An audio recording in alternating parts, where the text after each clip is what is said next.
And we finally did it. Rank 6 global after a very long, intense season. But in today's video, I'll talk about this journey, provide you guys with some tips, and the bases I've used throughout the entire course of the season. So make sure you guys stay tuned till the very end. Let's get into it.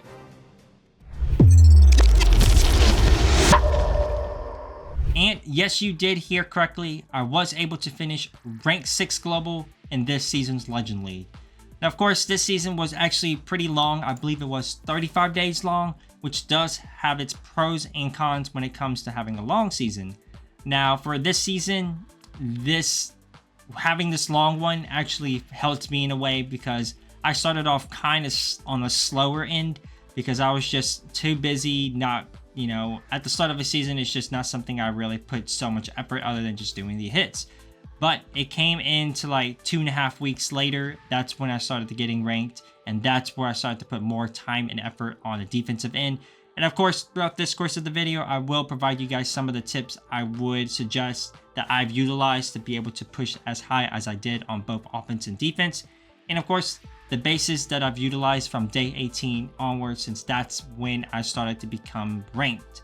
Now, the army composition that I utilized was the ZAP Sui Root Riders. This is just the same army composition I've used since my ranked 5 ending, which was back in, I believe, March. So yeah, so the ZAP Sui Root Riders, I've changed it a lot because back then in March, it was 6-1 ZAP, but now it's actually 7-1 ZAP that I bring now.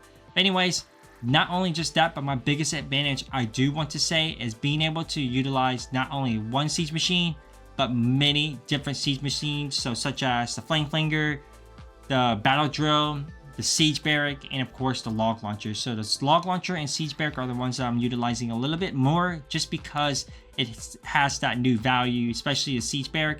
Having that join in with the Root Rider just makes it even powerful in terms of your flank or with the Root Riders. So that is that. The siege machines is just the biggest advantage is that you're not going to be doing the same approach over and over, but you're doing so many different approaches that would just makes it insanely hard to predict. But a lot of these bases already do have that ZAP value on the bases because people are just stacking defenses to try to stop those Root Riders or to get the maximum value, whether that's a Rage Tower or Invisibility Tower. So that is exactly the army composition I'm utilizing. And moving along, we are going to be taking a look at some of the stats from this particular season for me. Now, if we take a look at some of our numbers here, we do have a good amount of 320s there, but not as many as I would particularly have hoped for. But hey, that's okay. My motivation has been kind of like, if you don't 320, then you're essentially going to be relying on your defense because some of these defenses that I'm seeing from others have just been crazy and absurd. But luckily, that's exactly why I kind of invested a little bit more time tweaking some of the known bases, building some of the box bases that I've had that give me great success, and having those trap placements different than what it was on the initial version is really critical. And of course, changing the clan castles from ice golems to something different such as the dragon or Superman like I have been doing. I think just doing a multitude of everything there just to get someone to throw, just to catch somebody off guard, really. So that's exactly what I've been doing here. If we take a look at some of our defenses, we only did take roughly, let's see, about 4 or 5 days of only going above 300, which is not too bad because if you can take a look at our net gain, we've only had 2 single digit and 1 0, which was unfortunate there, but again, that it does happen. And luckily, all those 30s that we've been gaining, we've been having a plus 86, a plus 74, and plus 40 to end the season. That's exactly what we've been aiming for, and I feel like I've done a really good job at the end of the season, mainly of being able to just tweak bases, have those ready, and of course, testing wise, there's just literally nothing that I do for testing because I just find testing a little pointless because everybody does their attacks different. Some may have 1 overgrowth, some may have 2, some may have 3, some may spam it into a corner, some may just drop them all in the middle. Who knows? The playstyle is just so different and hard to predict that it just makes testing pointless. So instead of doing all those testing, I just invested a little bit more time into the bases and prepping those for the following day. And like I said, I kind of just recycle the bases over and over. I go one ring one day, a different ring another day, a box base one day, then back to that other ring. It's just a constant repetitiveness that I've been doing. I found like it was a great success for me, depending on, you know, the specific day that I have. So now I wanted to provide you guys with some tips that you guys can all take advantage of to have a better push or to actually get potential good results. One is actually copying bases that you may particularly just have failed on, or some of those that are accessible on Twitter or on YouTube. Just copy some of those common ring bases or those common from popular pushers just to get an advantage of it. In the event if you run into it in the actual Legends, then you'll have that advantage. Just being able to practice or being able to just crack the base, get it to where it's comfortable for you to be able to triple, and then if you see it in Legends, that's an easy 40 cups there.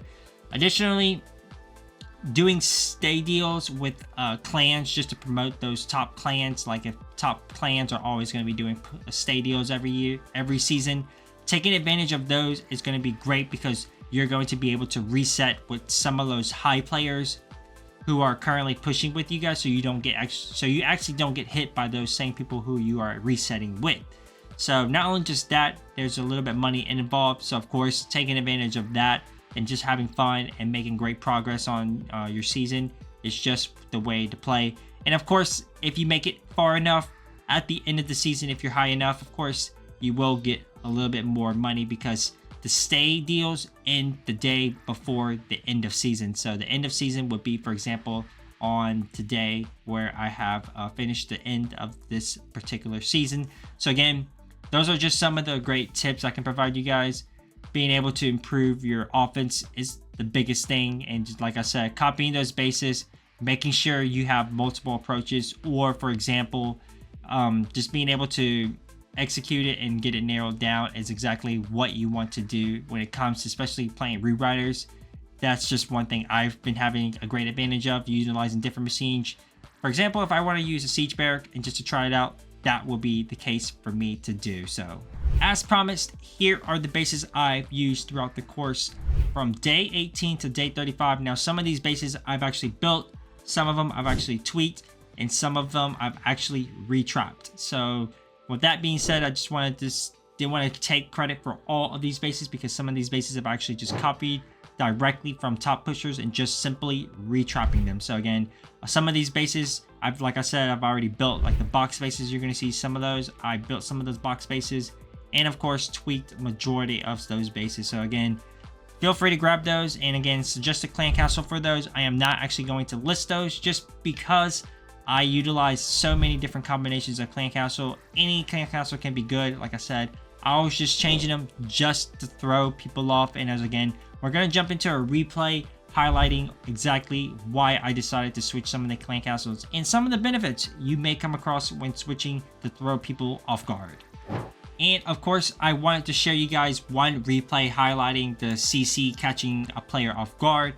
Now, one thing I noticed about a lot of top players, what they're doing is actually utilizing the queen offset with the root riders. So what you're going to see here is he's actually utilizing the queen to be able to funnel for the root riders and to keep everything moving towards the core. He does use an early warden ability just to be able to preserve that damage and to get through these multi-infernos as they are doing a lot of damage there. But you're going to be able to see that CC does kill off a lot of his troops. You're going to see all those root rider moving along. He did end up poisoning the rocket loons, but again, the dragon and the superminions are still not in that poison until now. But again, as we all know, the poison does not take them down.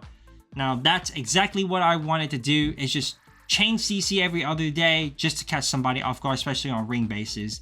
Now, of course, some tips to actually improve on offense is just copying some of those common bases, because if one base does good for one player, everyone's going to be copying it. For example, the synchronic bases, everyone copied those. So what I did is I copied those myself and just kind of practice on those just to be able to get a good feel of it and how to actually approach all those synchronic bases. And of course, any common ring bases, copy those and then practice on your own leisure. And I'm gonna say it does pay off as you see here for me, because I actually faced a lot of common bases towards the end of the season where it's just someone copying from a pro player, or it's just a common anti-2 ring base with a double invis, something similar to this particular style. So obviously copying bases, taking advantage of that, and then practice on your own leisure is just one big advantage and separation you will have against everyone else.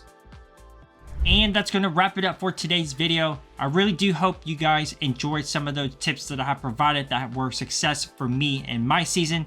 Now I will go ahead and link all of those bases down below in the description, so make sure you guys go ahead and check that out and feel free to use those at your own cost. But if you guys like this video, make sure you guys go ahead, give it a thumbs up, and comment down below what you guys would like to see in our very next Legend content. But until then, I'll catch you all in the very next one. Ghost out.